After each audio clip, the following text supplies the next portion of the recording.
Una construcció amb més de 1.000 anys d'història, un emplaçament on han viscut diverses cultures. Un recinte amurallat que alberga el nom de la primera capital de la comarca. Rodejat de muntanyes i mirant cap a la mar, un punt estratègic que a dia d'avui encara conserva la majoria dels murs del castell de Bairén.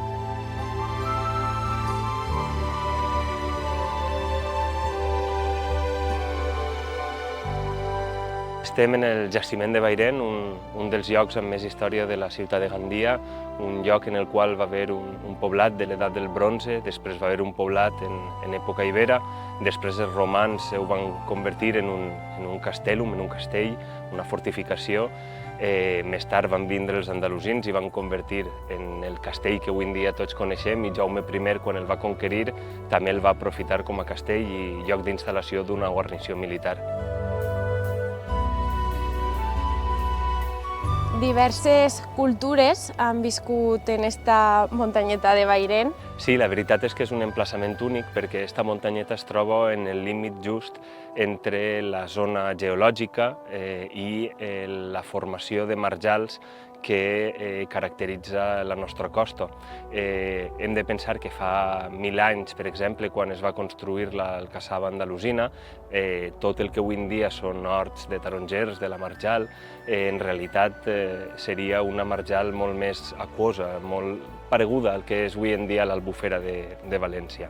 I si encara ens tirem més enrere, la línia de costa, el que és la línia del mar, arribava pràcticament als peus de la muntanya quan això era un poblat de l'edat del bronze.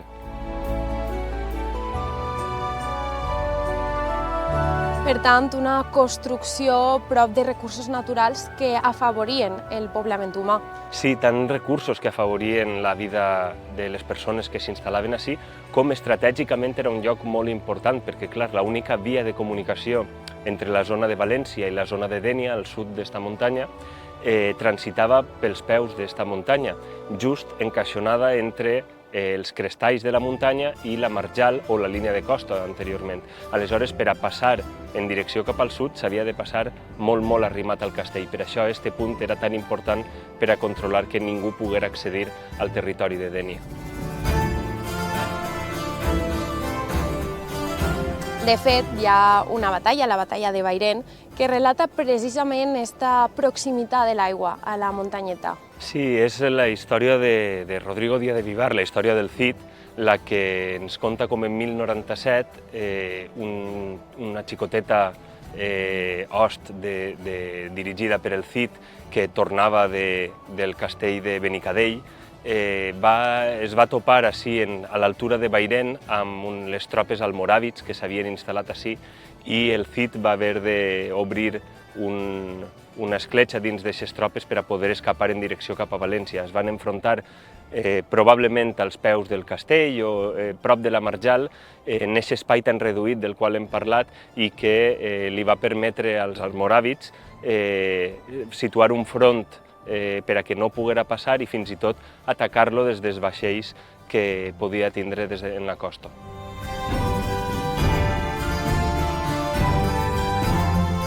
Estem parlant de fets històrics que coneguem gràcies a aquestes fonts documentals, però també a les intervencions, a les excavacions que s'han realitzat en el castell Bairén.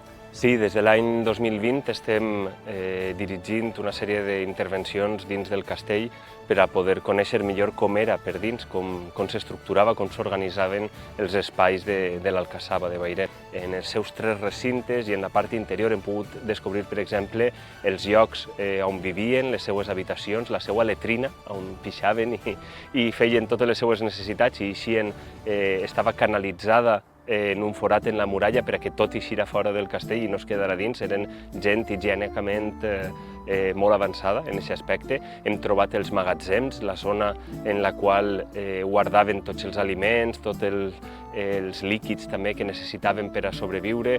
Hem trobat la zona un poquet més, podríem dir, de prestigi, en la qual els oficials que vivien dins del castell tenien les seues dependències. És un castell molt complex i que pràcticament va arribar a ser una ciutat.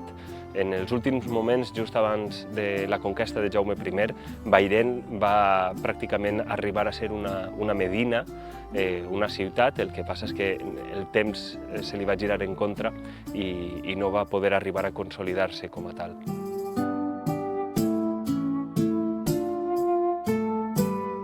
Pràcticament una ciutat que estava instal·lada a la muntanyeta del Bairén, però encara queda molta història per descobrir.